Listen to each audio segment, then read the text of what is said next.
Hello, church. And here's our devotional. I am doing this Thursday evening after doing some visits and getting out a little bit later than I had initially planned on, but just realized that today's devotional is falling on Friday the 13th. That means absolutely nothing to me. So if you are superstitious, you can either listen to this the next day or not worry about it or do whatever before. So we finish up Proverbs 7 today. Yesterday, I'd shared my mom's line about her anticipatory pronouncement to her students when they were doing readings about, apologize for any foul language to keep them really engaged. So we're going to get into some stuff today, but some really significant commentary too that I deeply appreciated in the NIV. So we'll be finishing up our portion, and first from the New Revised Standard Version, and then we'll let you hear some Peterson. This we broke it between 12 and 13, which is a break that Peterson does, but still includes it in that overall section. And this was broken for the purpose of length as we're working on it. So here we go.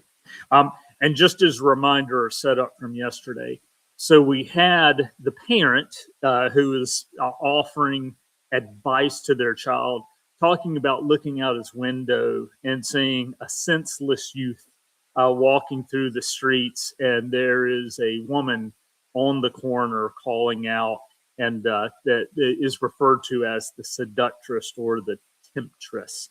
And here's the rest. She seizes him and kisses him, and with impudent face she says to him, I had to offer sacrifices, and today I have paid my vows. So now I have come out to meet you, to seek you eagerly, and I have found you. I have decked my couch with coverings, colored spreads of Egyptian linen. I have perfumed my bed with myrrh, aloes, and cinnamon. Come, let us take our fill of love until morning. Let us delight ourselves with love.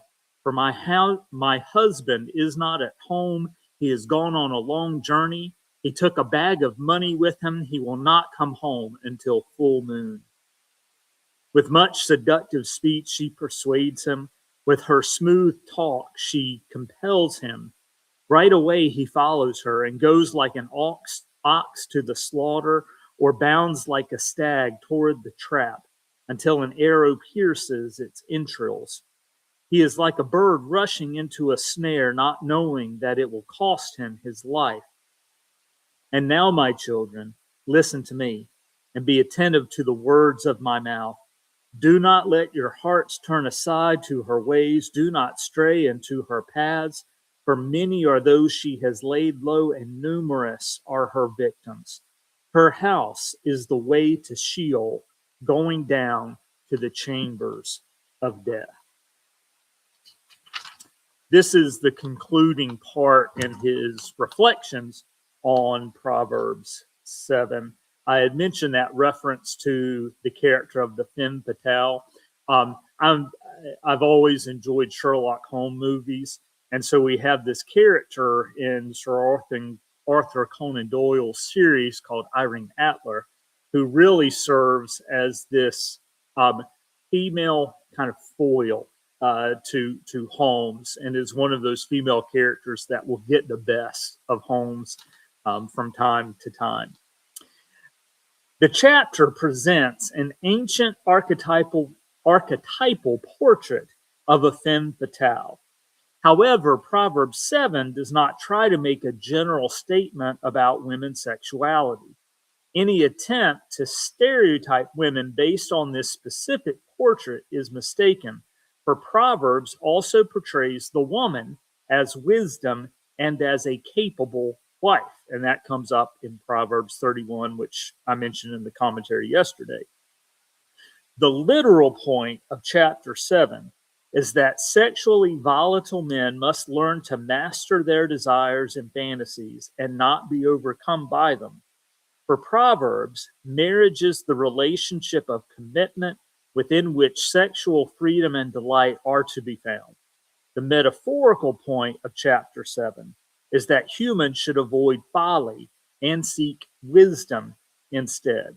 Because sexuality is such a powerful force in male experience, it serves in Proverbs as a paradigm for that self limitation that human beings need in relation to all earthly goods. In New Testament terms, as is said in 1 Timothy 6:6, there is great gain in godliness combined with content. Another word for that is discipline.